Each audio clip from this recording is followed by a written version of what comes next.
a similar promise is given by Muhammad sallallahu alaihi wasallam to his nation when he tells them that one day you will go astray and you will follow the footsteps of the Jews and you will follow the footsteps of the Christians step by step, so much so that if they were to walk into the lizard's hole, you will do the same. But in that time, in that period of time, when darkness overcomes goodness and you forget about my words and religion is pulled out of your midst and you forget about all of that which I have told you, you will be given a comforter. You will be given a reminder. You will be given somebody who will come and revive religion at the very end of time, and his name, right, or his title is a Mahdi.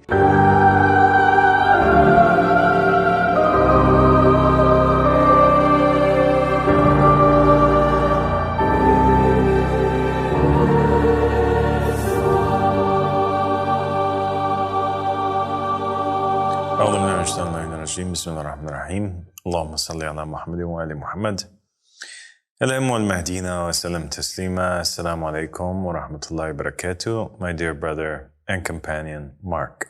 Walaikum salam wa rahmatullahi wa barakatuh. Thank you for joining me. Thank you so much. God bless you.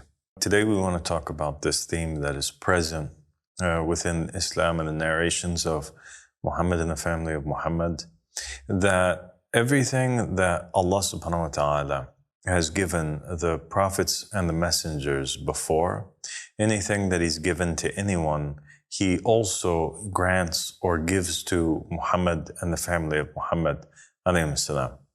And I think that this is, when we look at it from above, at first glance, it might not seem so significant of a matter. But when we begin to hone in on the details and the fine print, it has huge implications that are important for all Muslims and people of faith to understand.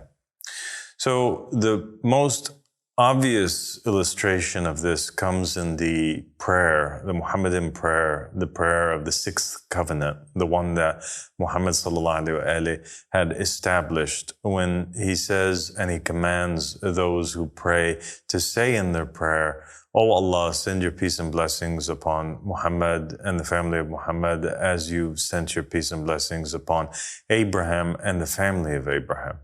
And so here we have an example in the prayer where God is instructing, Muhammad sallallahu alaihi wasallam is instructing that the people admit, confess with their tongues in their daily prayers that Allah subhanahu wa ta'ala will bless Muhammad sallallahu alaihi wasallam and his family in the same way that He blessed Abraham and his family.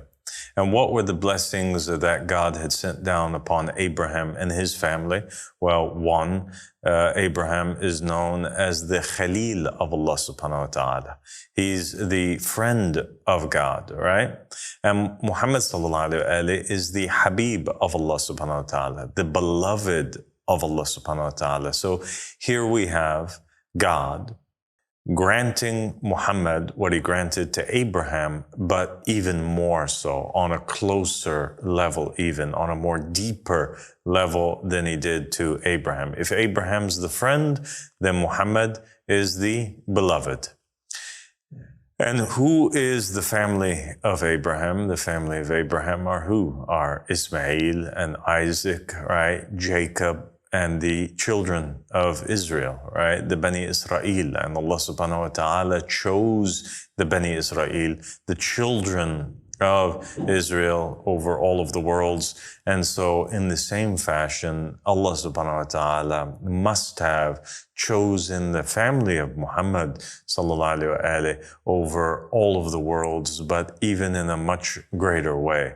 And we see this actually plainly being demonstrated in many of the narrations. For example, you have a narration whereby the Prophet Muhammad sallallahu alaihi wasallam says that Al-Hasan and Al-Hussein are the masters of all of the youth of paradise. And we have examples of narrations that state that Muhammad and the family of Muhammad have a higher station than the prophets and the messengers. And narrations that state, for example, there's this one narration where in the time of Moses alayhi salam, he's making supplication to his Lord, and he's asking Allah subhanahu wa ta'ala, he's telling him, you've given me all of what you've given me. Is there anybody else that you have given more or that you love more? And then Allah subhanahu wa ta'ala reveals to him that yes, there is Muhammad sallallahu alayhi, who's the master of all prophets. So Moses realizes at that point that there is a prophet who's to come, and this messenger will have a station and a rank that is much higher than the rest of the prophets and the messengers. He's the king, he's the imam of the prophets and the messengers. He's the teacher of the prophets and the messengers. He's their leader in prayer. And that's why in the Isra wal Mi'raj, in the story, he goes and he actually leads all of the prophets and messengers in prayer, because he is their imam and he is their leader. And so that difference between the one who leads the prayer and the people who are being led, the imam and the congregation, that difference between Muhammad sallallahu alaihi and the rest of the prophets, it is that big. Then the narration continues, and God proceeds to explain to Moses that it's not just Muhammad, but also his family. His family have a rank that's special with God and are preferred more so than all of the families of the prophets and the messengers. And so here we see that God is telling Moses that your family is special.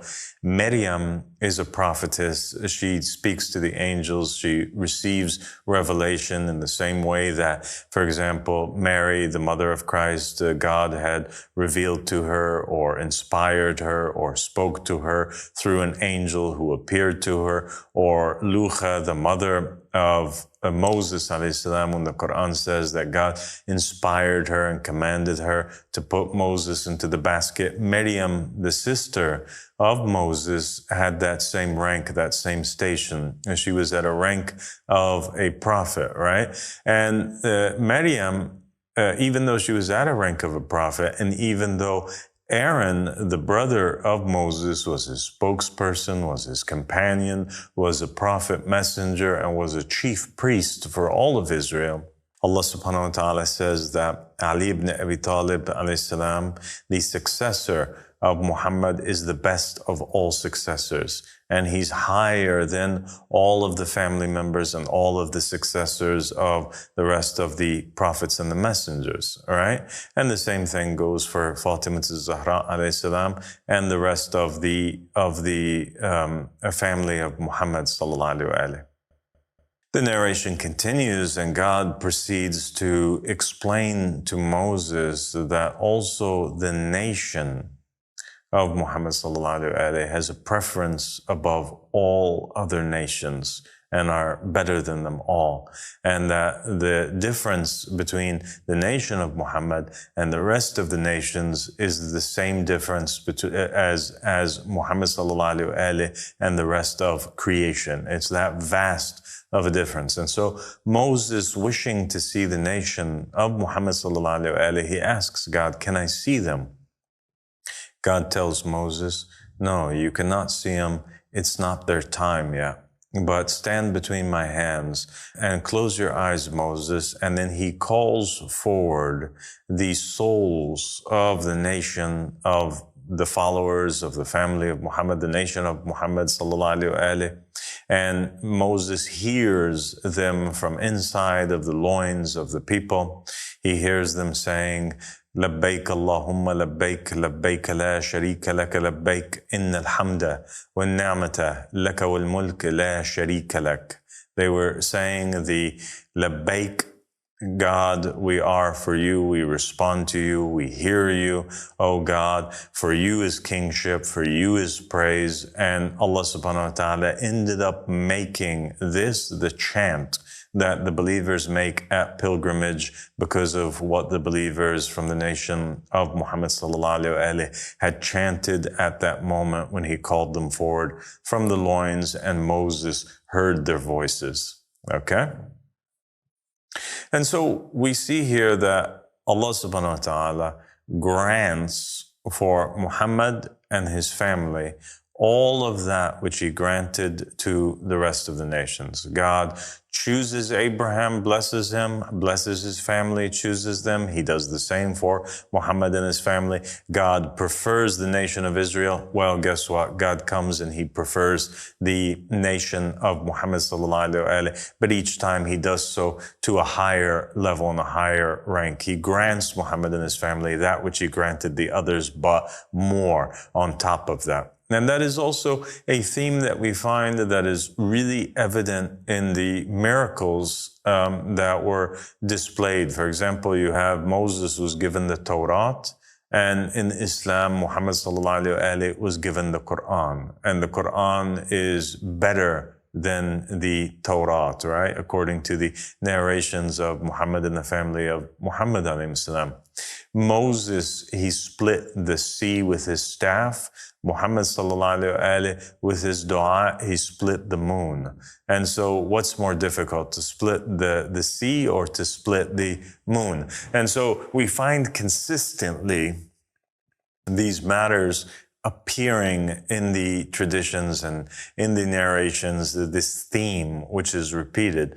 And we find it also repeated in the promises which were given to Muhammad sallallahu alaihi wasallam.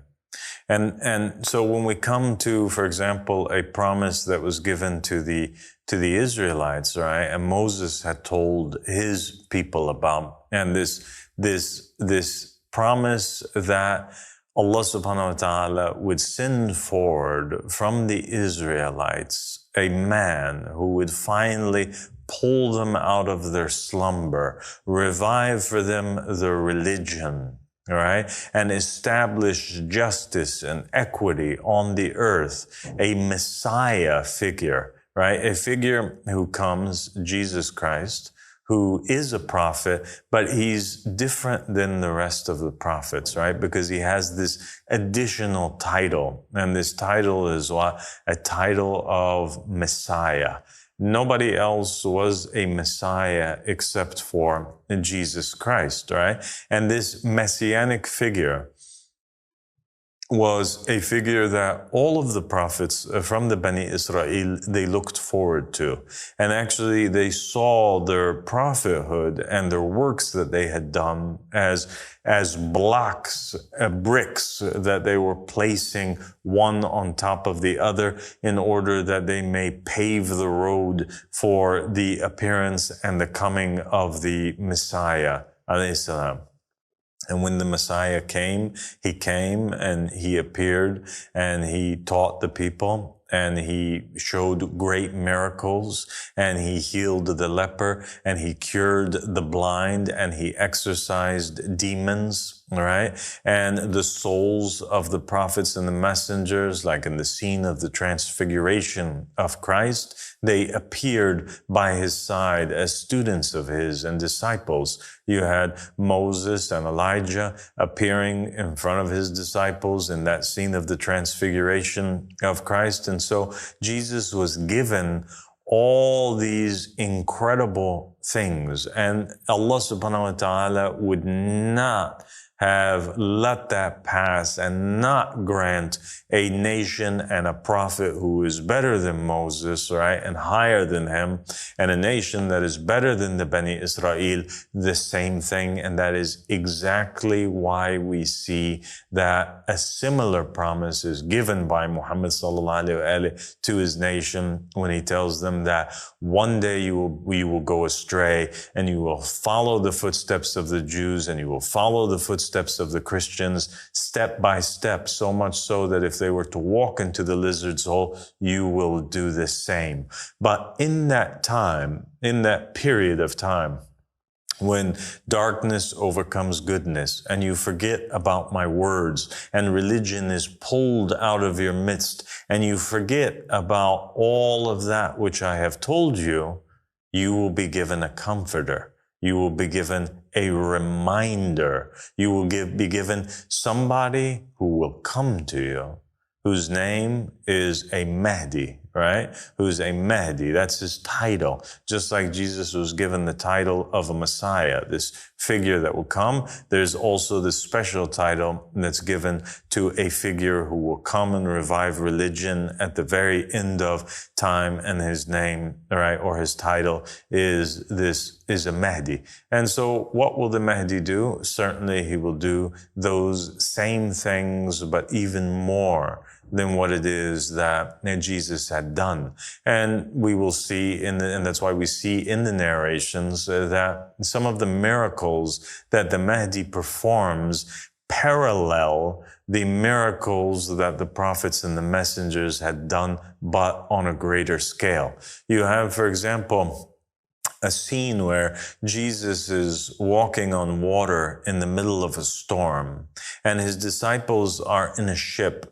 And one of his disciples, Simon Peter, his successor, sees him standing on the water. And so he goes forward to walk on water and to join him. But as he's walking on the water, he begins to descend down. Jesus says to him, "O ye of little faith," right? And he pulls him out of the water as he's beginning to sink and drown down.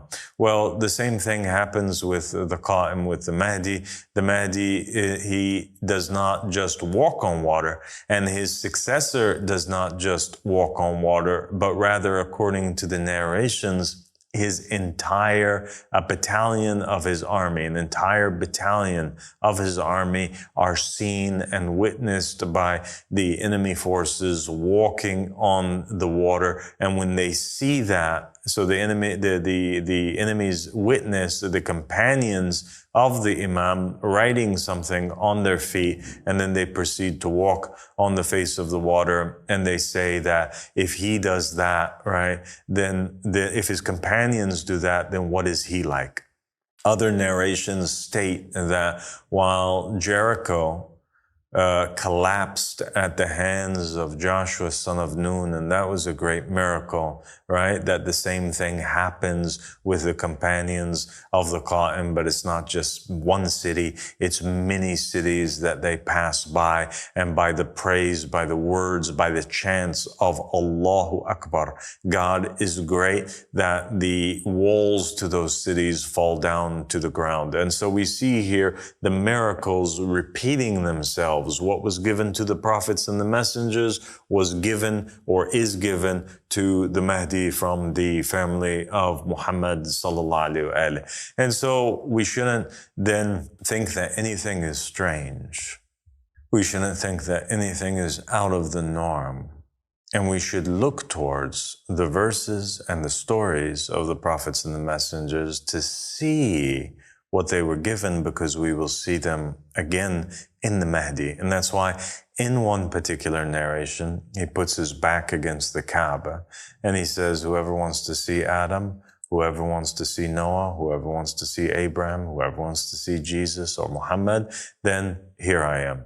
Right? I'm the successors and I have more of a right over them, etc., than anybody else. And he proclaims himself to be the successor of the prophets and the messengers. While the prophets and the messengers, the first one to pledge allegiance to him were believers that were with him at that time. The first one to proclaim faith in Jesus Christ was John the Baptist. Well, the first one to pledge allegiance to the Mahdi, according to the narrations, is Gabriel, right? When he comes down and he places his hand in his hand.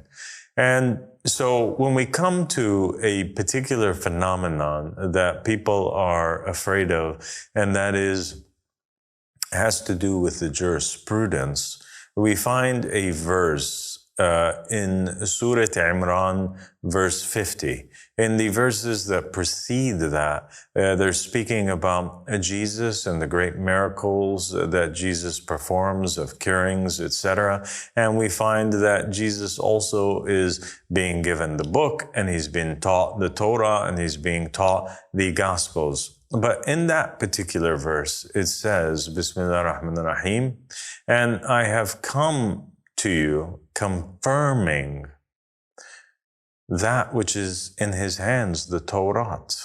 So he comes and he confirms the Torah. That's the first thing that the verse says. Then it says immediately afterwards, and to make halal for you some of that which was made haram. And that's a fascinating verse right there, because there are two matters that in the apparent seem contradicting, and the verse passes over the heads of a lot of people, but there it is. He comes and he confirms the Torah. What's in the Torah? The Torah is stories of the previous prophets and messengers, and it's also law, the law of God. So he comes and he says, yes, this is the law of God. I confirm it. The Torah is true. The Torah is from Allah subhanahu wa ta'ala. But at the same time, I'm coming to make some of that which was made haram for you, now halal. And so going along the same line of thinking that we have conversed about over this past period, if Allah subhanahu wa ta'ala was going to grant Abraham, Moses, Isaac and Jacob a savior who would come at the end when the Israelites lose faith, and he revives religion, and he confirms the Torah, and he grants them and makes halal for them that which was made haram for them, then we must expect that the Mahdi will come and he will do the same, and he will be sent forward to confirm the Quran, that it's a true message, and confirm the law of God that's in it and the jurisprudence that came down upon Muhammad sallallahu alaihi wasallam. And also, since the Mahdi is from the family of Muhammad, and since the family of Muhammad is better than the prophets and the messengers, and they are given more so than what the prophets and the messengers were given, then the Savior, the Mahdi from Muhammad and the family of Muhammad will come to confirm the Quran and also to make for the nation of Islam halal some of that which was made previously haram for them. And in that verse in the Holy Quran is a proof that is undeniable, non-refutable evidence that the Mahdi from the family of Muhammad will change the jurisprudence of Muhammad sallallahu alaihi wasallam, and it will still be the same religion, the religion of Islam from the time of Adam all the way down, because when Jesus came and he confirmed the Torah and he made halal the haram, it didn't change the fact that he was still a Jew and he was still a believer in the Torah and he was still a member of that same Abrahamic faith. The same thing takes place with the Mahdi. He changes the jurisprudence, and that's why you have many narrations which state that he works by the jurisprudence of David and Adam and Solomon and Moses and Abraham, and the people rebel against him, and then he works by the jurisprudence of Muhammad sallallahu alaihi wasallam. And Imam Ahmad al-Hassan alayhi salam stated that at a time after that, he will also work by a new jurisprudence that is different than all of the previous jurisprudences that had ever come down before. That's amazing, because we all read the Quran. Me, myself, I'm French. I read the Quran many times. I read the Bible many times. And it's true that when we don't have the right key, we are blind. We can read these books for thousands of years, but if somebody from God doesn't come and give us a key that give us the right to see what is true and what is not true, is impossible to see. It's impossible to see. It's like you curing the blind with these lectures. This is what I see when I followed your videos. So thank you so much. And thank you so much, Mark. God bless you. Thank you. Assalamu alaikum. Wa alaikum salam.